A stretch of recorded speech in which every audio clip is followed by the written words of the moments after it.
guys, today I'm going to be teaching you how to take your 613 yellow blonde wig and transform it into this super sexy, ashy, shadow rooted, much more wearable wig. If you're into learning all of these super secret hairdresser tips and tricks from your hairdresser bestie, which is me, then don't forget to subscribe down below and keep on watching. Here she is, here's our girl. So this wig is called Gabrielle and she's by Uniwigs and she is a lace front wig.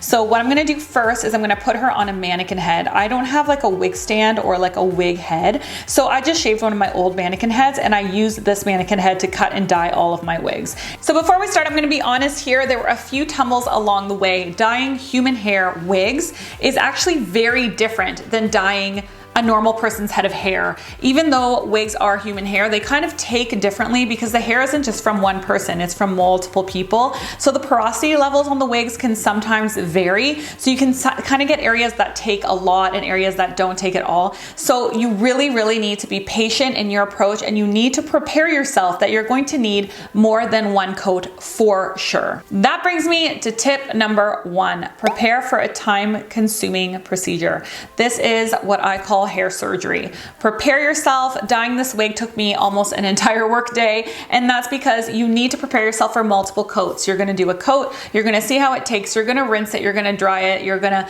start again, you're gonna adjust your formula, and you're gonna work that way. The pigment needs to be layered when it comes to dyeing extensions or dyeing human hair wigs, and they often take a little bit differently than they do on a normal client. So just prepare yourself to adjust along the road when you are working on your wig. So the first color I started with here was a 7 Natural. I want this wig to look super ashy, but if I added an A or an ash into this formulation, I guarantee you it would turn green. And the reason I know this is because I've dyed a lot of 613 hair.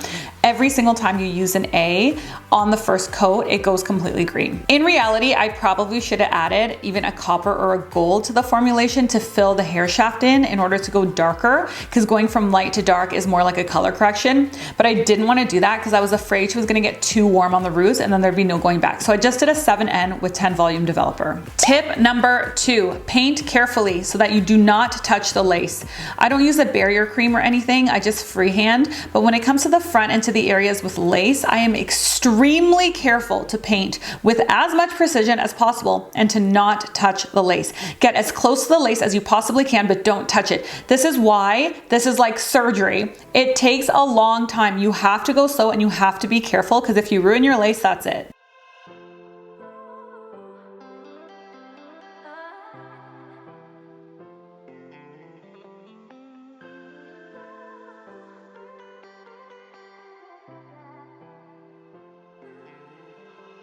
Tip number 3, time your blonde toning appropriately to your permanent root color. So what does that mean? Basically, permanent color takes 30 minutes to process. Depending on your toner, it takes anywhere from 5 minutes to 20 minutes. So I decided to tone this ashy, and I find that ashy toners can go green pretty quickly, especially on extensions or on wigs. So what I did is I waited for 10 minutes. Then I started toning the rest of the blonde. I connected the root color to a toner in a level 9. So the toner that I used was a 9BA in Goldwell. I went with the 9BA from where I saw the root color into the midshaft of the hair, and then I connected a brighter toner for the ends. So the toner that I used on the ends was a 10BA. These beige ash toners are super sexy in the Goldwell line. They have a super smoky quality to them. Then I let that process for 15 to 20 minutes, watching it very carefully just in case I needed to rinse it off before the root color. Tip number 4, when washing your wig, use cold water to prevent bleeding into the lace cap and let the water drain down the hair. Don't rough up the hair too much, as this could cause a lot of damage to your wig. So this is what we're left with now. Look at how unbelievably green this turned out. It was so gross. In hindsight, if I was doing this again, I probably used a gold, but I was just worried that the ashy quality that I wanted would be disrupted with that. It doesn't really matter anyways, because we're gonna go over it again and deepen it up. Now I did the exact same application as I did before, but I went deeper and I used a 5NN in Goldwell in the Cover Plus line. So this is a demi-permanent color and it stains the cuticle layer. I find that this has an excellent hold and can actually work better than a permanent color can when going darker on a very light wig. Now I'm just blow drying her out, smoothing the cuticle layers down by directing airflow down, and look at this gorgeous quality that this color has. Oh my God, I am so in love.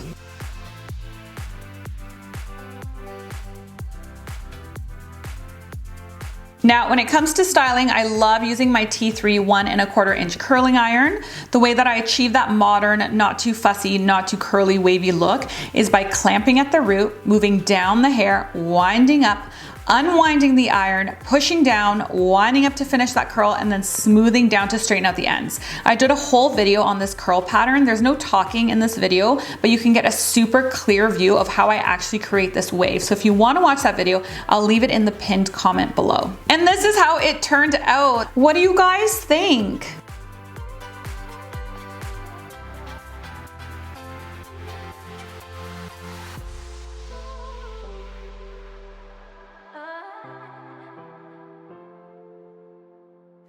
Thank you guys so much for watching. If you want to dye a very blonde wig and you have any questions, leave it in the comment section below. I've done it a bunch of times and I have lots of other tips for you if you get stuck. If you want to see how I transformed a really ugly AliExpress wig into Kim Kardashian's really modern trending bob haircut, then go ahead and watch that video next. I'll see you next week. Bye.